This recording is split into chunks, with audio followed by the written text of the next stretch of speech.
ក្រុងការយកចិត្តទុកដាក់នឹងណែនាំព្រមទាំងឧបត្ថម្ភគាំទ្រពីឯកឧត្តមខួងស្រេងអភិបាលនៃគណៈភិបាលរាជធានីភ្នំពេញ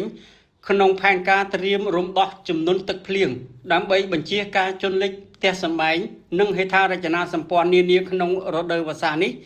រដ្ឋបាលរាជធានីភ្នំពេញបានស្ដារប្រព័ន្ធលូស្ដារប្រឡាយជាច្រើនខ្សែនិងកសាងស្ថានីយបូមទឹកជាបន្តបន្ទាប់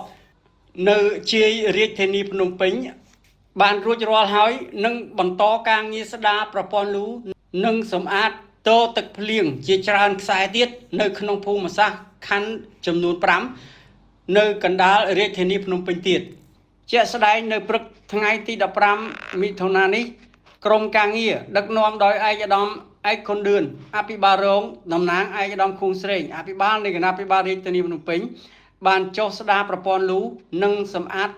តទឹកភ្លៀងនៅក្នុងមូលដ្ឋានខណ្ឌដូនពេញដោយប្រើប្រាស់រថយន្តចំនួន12គ្រឿងឯកឧត្តមឯកខុនឌឿនបានមានប្រសាសន៍លើកឡើងថាតាមការណែនាំពីឯកឧត្តមខួងស្រេង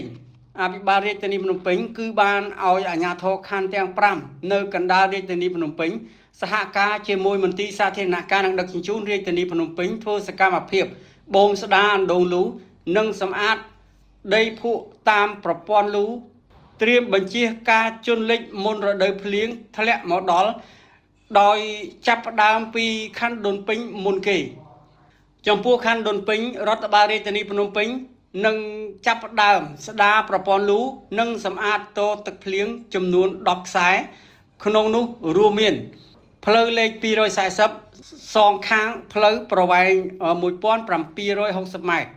2ផ្លូវលេខ47សងខាងផ្លូវប្រវែង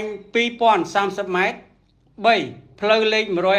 154សងខាងផ្លូវប្រវែង2561ម៉ែត្រ4ផ្លូវលេខ90សងខាងផ្លូវប្រវែង1696ម៉ែត្រ5ផ្លូវលេខ63ប្រវែង560ម៉ែត្រ6ផ្លូវលេខ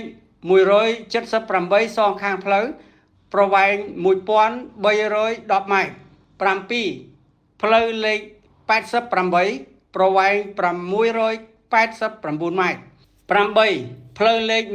148សងខាងផ្លូវប្រវែង600ម៉ែត្រ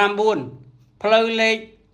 144សងខាងផ្លូវប្រវែង600ម៉ែត្រនិងទី10តទឹកភ្លៀងនៅជ្រុងខាងកើតនិងខាងលិចផ្សារកណ្ដាលប្រវែង302ម៉ែត្រក្រោយបញ្ចប់ការងារនៅខណ្ឌដូនពេញហើយយើងនឹងបន្តទៅខណ្ឌ4ទៀតក្នុងឱកាសនោះដែរឯកឧត្តមអភិបាលរងក៏បានអំពាវនាវឲ្យបងប្អូនប្រជាពលរដ្ឋត្រូវវិច្ខ្ចប់ទុកដាក់សម្រាមឲ្យបានត្រឹមត្រូវដើម្បីរក្សាបានអនាម័យនិងបរិស្ថានស្អាតព្រមទាំងអាចបញ្ជាការលិចលង់និងជួយលើកកម្ពស់សោភ័ណភាពរាជធានីភ្នំពេញយើងផងដែរ